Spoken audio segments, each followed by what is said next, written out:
말씀인 마태복음 21장 12절에서 13절입니다.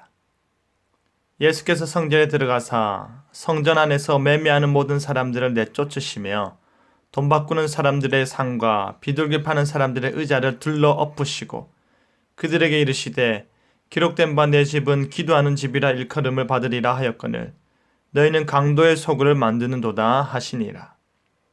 예수님께서는 스가랴의 말씀대로 나귀를 타고 예루살렘을 입성하셨는데 바로 그때 수많은 사람들이 호산나 다윗의 자손의 이름으로 오신 분이라 찬송하였습니다.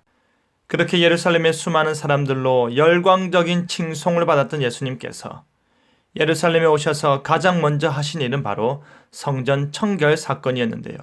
그날은 월요일이었습니다. 그 사건의 의미를 기도하는 집이라는 제목으로 말씀이 주는 교훈을 함께 나누겠습니다.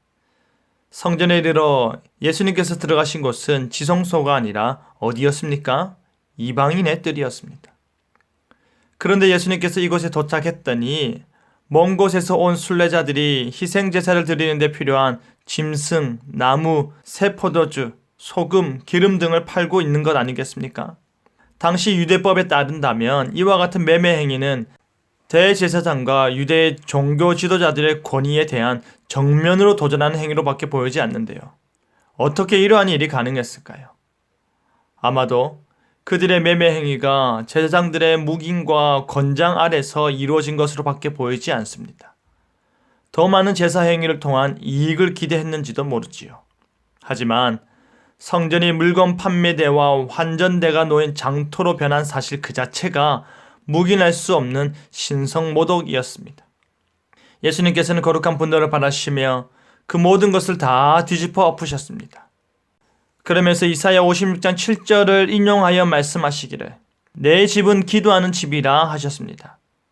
거룩해야 하고 기도하기에 합당한 장소여야 하는 성전이 예레미야 7장 11절의 말씀과 같이 강도들의 소굴로 변해버렸다는 지적이지요. 구약에서 예레미야 선지자는 성전이 강도들의 소굴이 되었기 때문에 어떻게 될 것을 예언하였습니까? 멸망당할 것이라 하였습니다. 그렇기 때문에 기도하는 집이 강도의 소굴이 되었다라는 말은 이로 인해 모든 장사꾼과 결탁한 제사장들에게 하나님의 심판이 내려질 것이고 예루살렘 성전이 멸망될 것을 암시하고 있는 것입니다. 그렇게 행해진 예수님의 성전 청결 사건 이후 무슨 일이 이어졌는지 아십니까? 예수님께서는 자신에게 나온 앞을 보지 못하는 사람들과 다리를 저는 사람들을 고쳐주셨습니다. 그러자 그 놀라운 일들과 함께 아이들의 외치는 소리가 있었는데요. 15절에 다윗의 자손에게 호산나 하였습니다. 예수님께서는 강도들의 소굴로 변해버린 그곳을 바로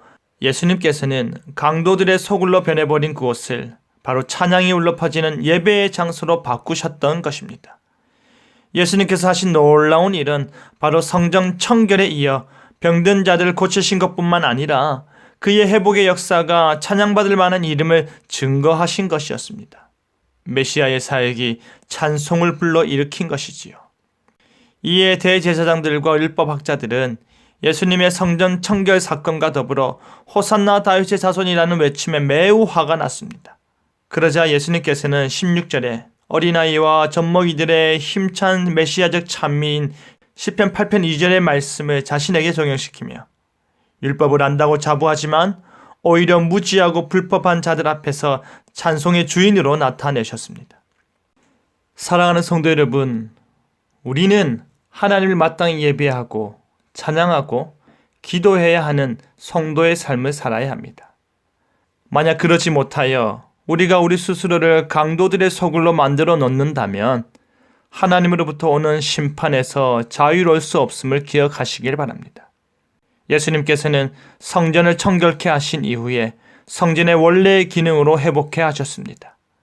회복된 성전에서는 치유의 역사가 나타났고 찬양이 울려 퍼졌고 말씀이 온전히 성취되었습니다. 성령의 전인 우리 역시도 하나님의 뜻하신 바대로 우리의 삶의 본래의 목적을 실천함으로 인해 회복의 역사가 날마다 삶의 흔적들로 많이 나타나길 바랍니다. 그리하여 호산나 다윗의 자손 되신 예수 그리스도를 종일토록 찬양하며 그의 구속의 은혜를 깊이 묵상하는 저와 여러분 되기를 간절히 바랍니다. 아멘.